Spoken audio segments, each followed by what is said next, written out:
Hello, all you cute beanie weenies. NyxWulf here. Imagine that you devoted your whole life to some sort of production you put your heart and soul into. Maybe you made a film or a series for television or YouTube. Or maybe you wrote some stories that you're just so excited to share to the world.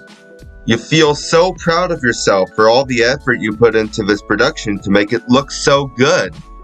But then, some evil, money-hungry corporation takes your production, completely rewrites it to where they see fit, and gives you the middle finger in the process.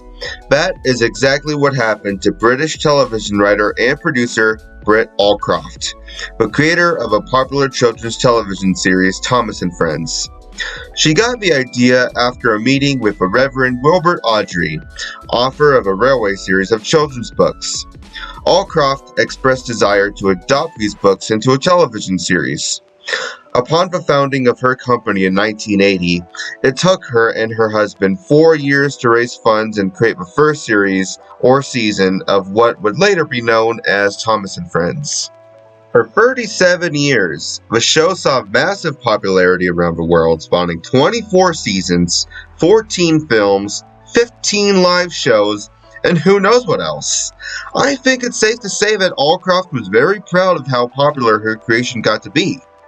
But around the end of the show's run, Mattel announced that 2 more seasons would be greenlit. It was announced that these seasons would include more music than the previous seasons and would be comedy dependent, which isn't such a good idea.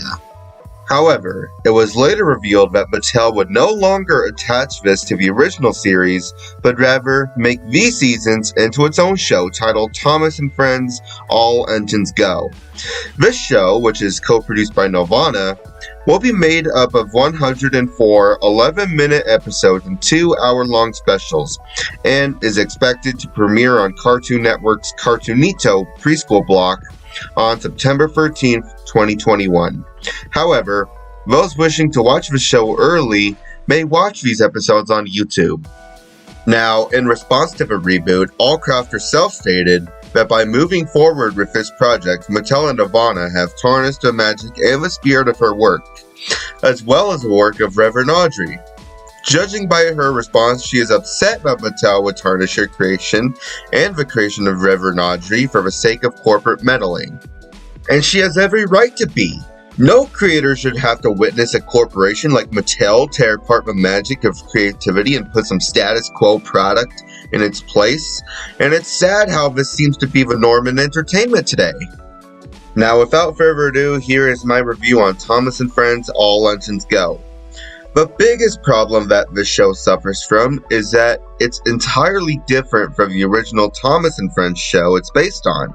Of course, there have been reboots or adaptations that have been completely different from what that show is based upon and improve on that, but that isn't the case with All Engines Go.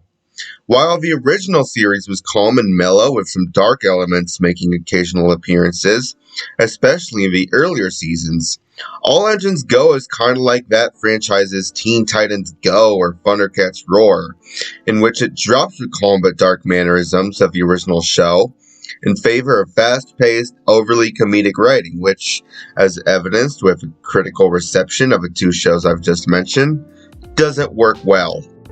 It just doesn't fit with the original series or the books.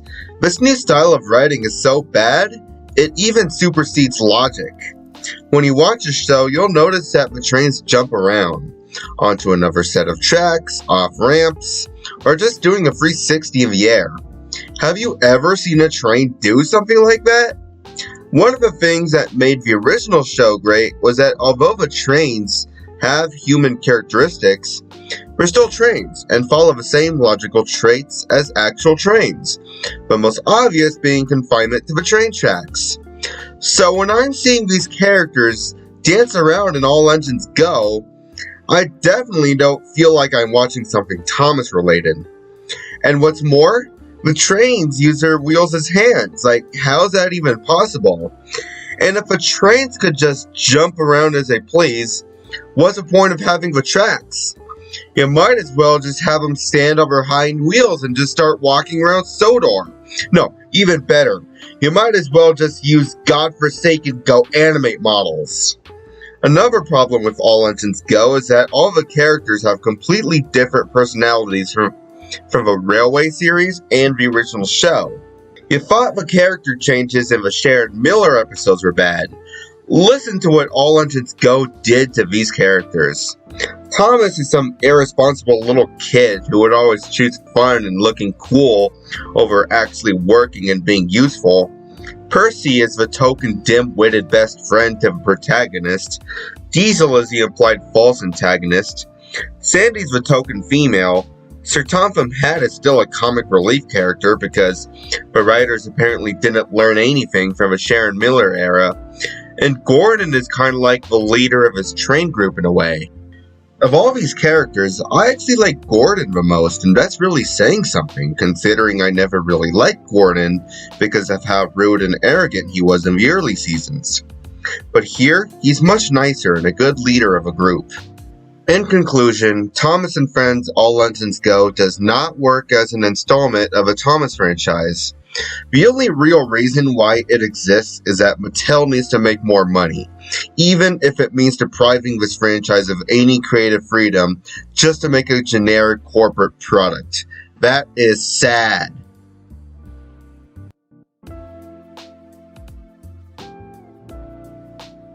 Starting with the story, distancing themselves away from the stories told in the earlier series and the Railway series in favor of continuing to make the same mistakes made with Big World, Big Adventures and the Sharon Miller episodes was sure to cause a huge dip in quality. That, and completely dropping the calm, mellow style of the original series in favor of some wacky, annoying style, really hinders the quality. This is to the point where simple logic isn't even being followed. Because of this, the score for the writing is a 2 out of 10. The animation looks pretty good, so I'm going to give it an 8 out of 10. The characters haven't altered beyond recognition, and that's definitely not a good thing. Like I said, however, Gordon is the only character I actually like. Never thought I'd be saying that, but that isn't really saying something. The score for the characters is a 3 out of 10. Therefore, my final overall score for Thomas and Friends All Engines Go is a 4 out of 10. I would like to end this video now by emphasizing something very important.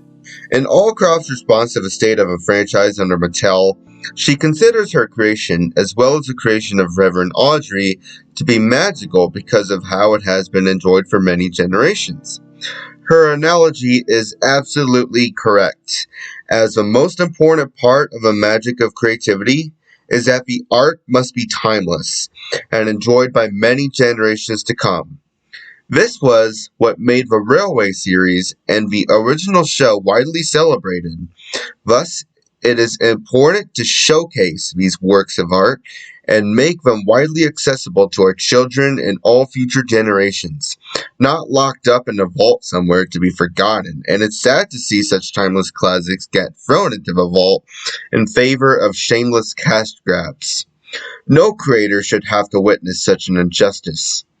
Because of this, I stand in solidarity with Miss Allcroft and other creators affected by this unjust practice. We must come together to end this unjust practice and make these timeless works accessible for many generations to come. Until next time, this is NyxWulf signing off. Awoo!